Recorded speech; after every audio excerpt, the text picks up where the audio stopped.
અને તંત્રની એક લાપરવાહી અને કેવી લોકોને સજા મળે છે એનો જો તમારે દાખલો જોવો હોય તો પાદરાના ગંભીરા બ્રિજની દુર્ઘટનાને જોઈ લેવી, કારણ કે અત્યારે લોકો નાવના સહારે છે. પાદરાથી આણંદ જવા માટે લોકો નાવનો ઉપયોગ કરી રહ્યા છે. નોકરિયાતો નદી પાર કરવા માટે નાવના રસ્તેથી એકથી બીજા છેડે જાય છે.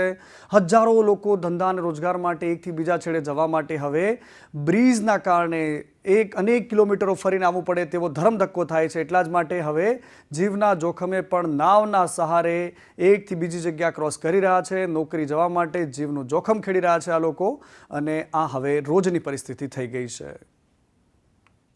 અમારા જીવ પર જોખમ લઈને અમે આ સાહસ કરીએ છીએ. આ જે નોકરીની જે જનતા માટેની જે સેવા કરી રહ્યા છે એના માટે કામ એવું થઈ રહ્યું છે કે અમને સરકાર તરફથી કોઈ સુવિધા મળી નથી. આ મચ્છી મારવાની 3 પાટિયાની નાવડીઓ બનાવેલી, આ અમારે જારા માટેનું કામ પડે. તોય અમે 5-5 પેસેન્જર ભરી અને પેલી પાર અમે ઉતારી શકીએ છીએ. પણ આની અંદર જારની ભરતી આવે તો અમારા જીવ બી ગભરાય છે. અમારે નોકરી જવાનું થાય છે, ફરીને જવાનું થાય છે, 1.5 કલાક થાય છે. એ માટે અમારે નાવડીમાં આવવું પડે છે. તો સરકારને દરખાસ્ત છે કે જલ્દી બાઇક જાય